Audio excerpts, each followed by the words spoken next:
Hello friends, कैसे हो? आशा करता हूँ आप लोग सभी अच्छे होंगे, स्वस्थ होंगे, मस्त होंगे। तो रोज़ की तरह लाए हैं काफ़ी इंटरेस्टिंग और काफ़ी रियल हॉरर स्टोरी। तो लगाइए हेडफोन और मज़ा लीजिए आज की स्टोरी का। मेरा नाम अक्षत है। मैं बिहार के एक ज़िला भोजपुर का रहने वाला हूँ और मैं पेशे से एक टीचर भी हूँ, जो कि हमारे गाँव से 8 किलोमीटर की दूरी पर पढ़ने वाले एक प्राइवेट स्कूल में बच्चों को मैं पढ़ाने का काम भी करता हूँ। तो हुआ ऐसा कि उस दिन जैसे ही शाम के 4 बजे स्कूल की घंटी बजी और बच्चों की छुट्टी हो गई, रोज़ की तरह उस दिन भी मैं अपने क्लास से निकला और यही आधे घंटे तक ऑफिस में कुछ काम करके मैं अपने गांव की तरह निकल पड़ा। तो मैं आपको बता दूं कि उन दिनों यही दशहरा आने वाला था, इसीलिए 2 दिन के बाद ही हमारे स्कूल की छुट्टी भी होने वाली थी। लेकिन मुझे क्या पता था, बच्चों की छुट्टी होने से पहले ही मेरी छुट्टी होने वाली है। खैर, मैं अपनी साइकिल से ही कच्चे सड़कों से होते हुए अपनी गांव की ओर अभी बढ़ते ही जा रहा था।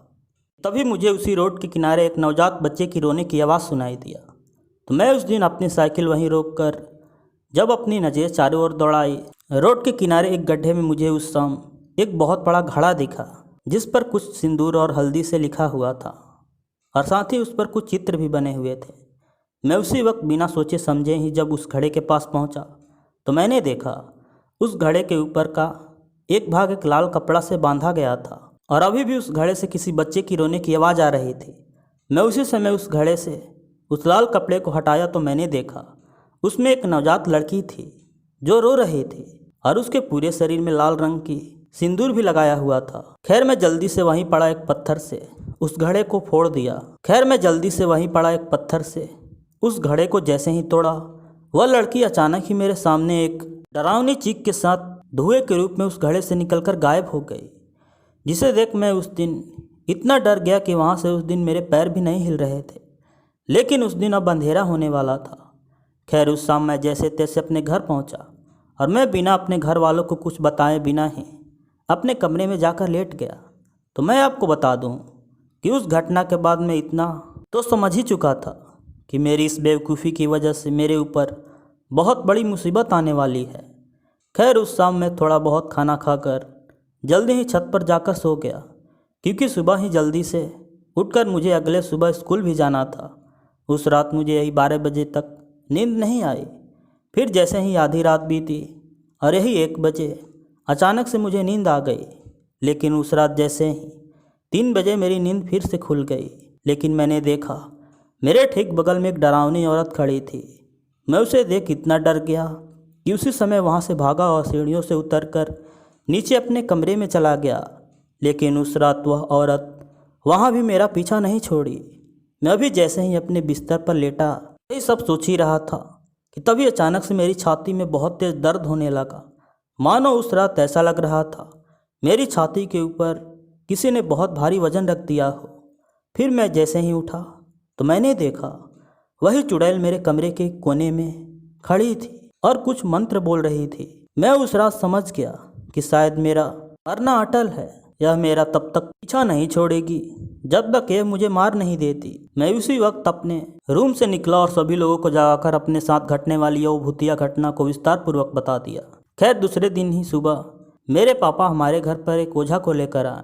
तो जब उसने देखा तो वो हमें बताया कि जिस घड़े को तुमने तोड़ा था वो घड़ा वहाँ उस रोड के किनारे एक डायन अभिमंत्रित करके रखी हुई थी, और जो लड़की तुम्हें उस दिन उस घड़े में दिखी थी वह कोई बच्ची नहीं बल्कि वह यही चुड़ैल थी जो तुम्हारे साथ तुम्हारे घर में रह रही है।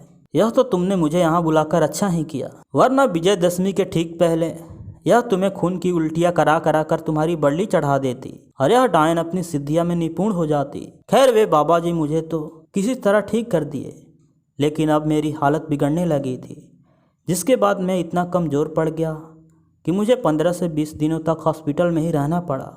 दोस्तों, हमारे यहाँ कहा जाता है कि यदि नवरात्र में किसी जगह आपको कोई कपड़ा, पैसा या कुछ भी अनजान चीज़ें दिखे, उसे कभी हाथ नहीं लगाना चाहिए, क्योंकि वे चीज़ें हो सकता है किसी ने टोना टोटका करके फेंके हो। और नवरात्र के दिनों में डायनें अपनी सिद्धियाँ पाने के लिए सबसे ज़्यादा सक्रिय रहती हैं, इसीलिए हमें किसी अनजान वस्तु को छूने से बचना चाहिए।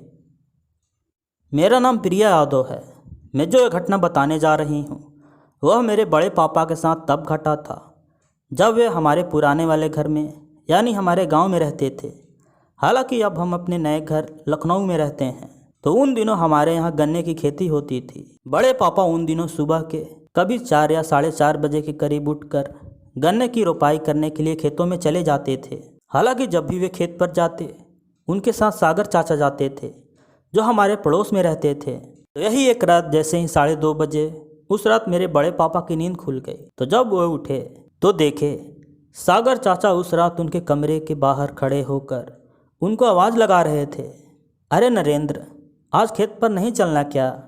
उनके आवाज़ को सुनकर मेरे बड़े पापा बोले, अरे सागर, अभी तो 2:30 बज रहे हैं, इतनी रात को भला आज क्यों आ गया है?